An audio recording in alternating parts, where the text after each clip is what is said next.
मसीह वंदना के खजाने से आज पेश है मसीह वंदना।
आज के इस दिन के लिए परमेश्वर का धन्यवाद करते हुए हम आपका मसीही वंदना के विशेष बाइबल अध्ययन में स्वागत करते हैं और आपको हमारा प्यार भरा नमस्कार। मसीही वंदना के विशेष बाइबल अध्ययन के अंतर्गत हम नीति वचन की पुस्तक का अध्ययन कर रहे हैं। तो आइए चलते हैं आज के बाइबल अध्ययन की ओर, जिसे हमारे लिए प्रस्तुत कर रहे हैं रेवरेंड जॉर्ज लुकस। नीति वचन का पहला पर्व, उसके पहले 6 पद, दाऊद के पुत्र इस्राएल के राजा सुलेमान के नीति वचन। इनके द्वारा पढ़ने वाला बुद्धि और शिक्षा प्राप्त करे और समझ की बातें समझे और काम करने में प्रवीणता और धर्म, न्याय और सिधाई की शिक्षा पाए, कि भूलों को चतुराई और जवान को ज्ञान और विवेक मिले, कि बुद्धिमान सुनकर अपनी विद्या बढ़ाए और समझदार बुद्धि का उपदेश पाए, जिससे वे नीति वचन और दृष्टांत की और बुद्धिमानों के वचन और उनके रहस्यों को समझें। नीति वचन की पुस्तक में एक बुद्धिमान का चरित्र खींचा गया है। पूरी पुस्तक में बुद्धिमान व्यक्ति कौन है और उसके जीवन की क्या विशेषताएं हैं समझाया गया है, इसलिए कि सुलेमान स्वयं में एक बुद्धिमान व्यक्ति था। उसने एक बुद्धिमान व्यक्ति के विषय में बहुत कुछ इस पुस्तक में कहा है। पहली बात, बुद्धिमान परमेश्वर के वचन को सुनकर ज्ञान बढ़ाता है, जैसा कि अभी हमने इस पुस्तक के आरंभिक शब्दों को पढ़ लिया। बुद्धिमान न केवल वचन की बातों को सुनता, न केवल ज्ञान को सुनता है, लेकिन समझता और उसे अपने काम में लाता है। वह ज्ञान को प्राप्त करके दूसरों को ज्ञान सिखाता है और इस प्रकार से उसका ज्ञान बढ़ता जाता है। दूसरी बात, बुद्धिमान पुरुष परमेश्वर के वचन की डांट को ग्रहण करता है। दूसरों से शिक्षा पाने को वह तैयार रहता है। 9 पर्व के 8 और 9 पद में लिखा है, ठट्टा करने वाले को ना डांट, ऐसा ना हो कि वह तुझसे बैर रखे। बुद्धिमान को डांट, वह तो तुझसे प्रेम रखेगा। बुद्धिमान को शिक्षा दे, वह अधिक बुद्धिमान होगा। धर्मी को चिता दे, वह अपनी विद्या बढ़ाएगा। इस प्रकार से बताया गया कि वो जो ठट्टा करने वाला है वह ज्ञान की बातों का मजाक करता है, उनकी हंसी उड़ाता है, लेकिन बुद्धिमान पुरुष बातों को सुनता, उनको तौलता और उनको अपने जीवन में लागू करता है। तीसरा, बुद्धिमान व्यक्ति अपने माता पिता के आनंद का कारण होता है। 10 पर्व के पहले पद में लिखा है, बुद्धिमान पुत्र से पिता आनंदित होता है। बुद्धिमान सर्वदा अपने माता पिता की आज्ञा मानता और इस बात की कोशिश करता है कि वह अपने जीवन के सब कामों में अपने माता पिता को आनंद पहुंचावे। वह उनके सुख, उनके आराम, उनकी भलाई की फिक्र में रहता है। वह कोई ऐसा काम नहीं करना चाहता जिससे कि उसके माता पिता को दुख पहुंचे। इसीलिए सुलेमान कहता है, बुद्धिमान पुत्र से पिता आनंदित होता है। चौथी बात, बुद्धिमान व्यक्ति ज्ञान का संचय करता है कि दूसरों के साथ उसे बांट सके। 10 पर्व के 8 पद में लिखा है, जो बुद्धिमान है वह आज्ञाओं को स्वीकार करता है। समझ वालों के वचनों में बुद्धि पाई जाती है। बुद्धिमान लोग ज्ञान को रख छोड़ते हैं। बुद्धिमान व्यक्ति अपने लिए ज्ञान बटोरता है, लेकिन उसको अपने तक नहीं रखता। वह दूसरों की भलाई के लिए उसका इस्तेमाल करता है। इसीलिए वो बुद्धिमान व्यक्ति है, क्योंकि वो जानता है कि मेरे भाई को, मेरे पड़ोसी को इन बातों के जानने की आवश्यकता है, और वह उनको सिखाता है, उनके साथ अपने ज्ञान की बातों को समझाने की कोशिश करता है। 5वीं बात, बुद्धिमान व्यक्ति आत्माओं को जीतता है। 11 पर्व 27 से 31 लिखा हुआ है, जो यत्न से भलाई करता है वह औरों की प्रसन्नता खोजता है। बुद्धिमान मनुष्य लोगों के मन को मोह लेता है या उनके मन को जीत लेता है। बुद्धिमान व्यक्ति दूसरे आत्माओं की फिक्र करता है। जब लोग परमेश्वर से दूर हों, जब लोग पाप में रहते हों, जब लोग तरह तरह के दुख और परेशानी में आगे बढ़ते जाते हों, उस समय बुद्धिमान मनुष्य शांत नहीं बैठ सकता। उसे उनकी फिक्र है। वह उनके विनाश को देखता है, वह उनकी पीड़ा को समझता है और उनको न केवल शारीरिक दुख से, लेकिन उनके आत्मिक संकट से भी, जो भविष्य में मिलने वाला है, बचाने की कोशिश करता है। वह उन्हें परमेश्वर के मार्ग पर लाता है, उन्हें उद्धार का ज्ञान देता है।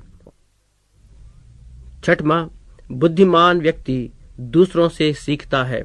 12वां पर्व और उसके 13वें पद से, सज्जन अपने वचनों के फल के द्वारा भलाई से तृप्त होता है।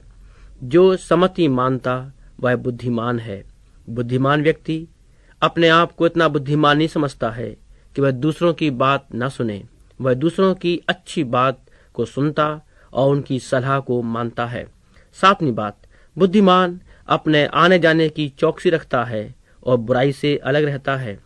14 पर्व 15 से आगे लिखा है, बुद्धिमान डर कर बुराई से हटता है। उसे मालूम है कि बुरे रास्ते पर जाने से उसका बुरा अंत होगा, और इसलिए वो अपने पाँव को फूंक फूंक करके रखता है। बड़ी समझदारी के साथ है अपने वो को चलाता है। 8वीं बात, बुद्धिमान के उत्तर में नम्रता और मधुरता पाई जाती है। 15 पर्व 1 से 8 में, कोमल उत्तर सुनने से जलजलाहट ठंडी होती है। बुद्धिमान लोग बातें करने से ज्ञान फैलाते हैं।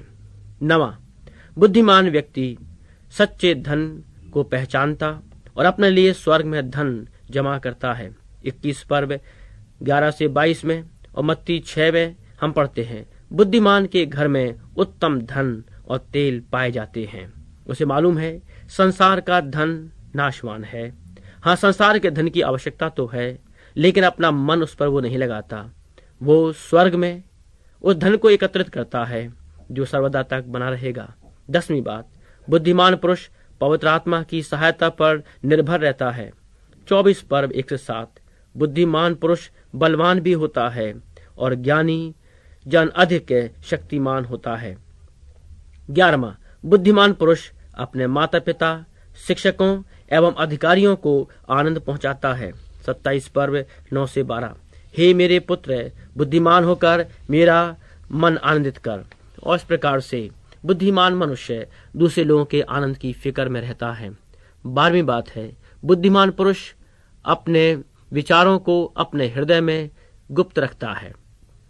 29 पर्व 8 से 12, बुद्धिमान लोग क्रोध को ठंडा करते हैं। बुद्धिमान अपने मन को रोकता और शांत कर देता है। जहां बुद्धिमान है वहां झगड़ा खत्म हो जाता है। वह यहाँ वहां बातें नहीं फैलाता, लेकिन हर बात को गंभीरता से सोचकर अपने तक सीमित रखता है। परमेश्वर हमारे श्रोताओं को एक ऐसे ही बुद्धिमान व्यक्ति का जीवन प्रदान करे। आमीन।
अस्त हो रहा है, अंधेरा भूगोल को घेर रहा है, जीवन का सूर्य अस्त हो रहा है, अंधेरा भूगोल को घेर रहा है, घेर रहा है। तेरी ही ज्योति में बढ़ते रहेंगे, ये आशा ही मन को बंधाए है, सिजदा तेरा।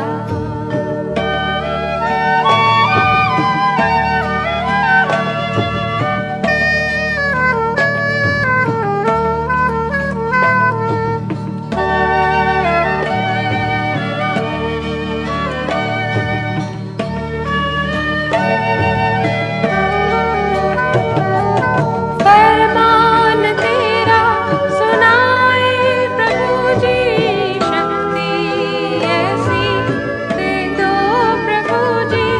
फरमान तेरा सुनाए प्रभु जी, शक्ति ऐसी दे दो प्रभु जी, दे दो प्रभु जी। तेरे साहस से अपने कदम ही आगे हमने बढ़ाए हैं, सिजदा तेरा करने प्रभु आज हम आए हैं, अर्पण करने तुझको प्रभु अपने हृदय लाए हैं, सिजदा तेरा। प्रिय श्रोता, हमारी आशा है कि आज के बाइबल अध्ययन से आपने शिक्षा व आशीष प्राप्त की है। आप हमें अपने विचारों से अवगत करवा सकते हैं। हमारा व्हाट्सएप फोन नंबर है 9319473370, 9319473370। हमारा ईमेल है info@masihivandana.org। अगले मसीही वंदना के विशेष बाइबल अध्ययन में आपसे फिर मुलाकात होगी। तब तक हमें आज्ञा दें।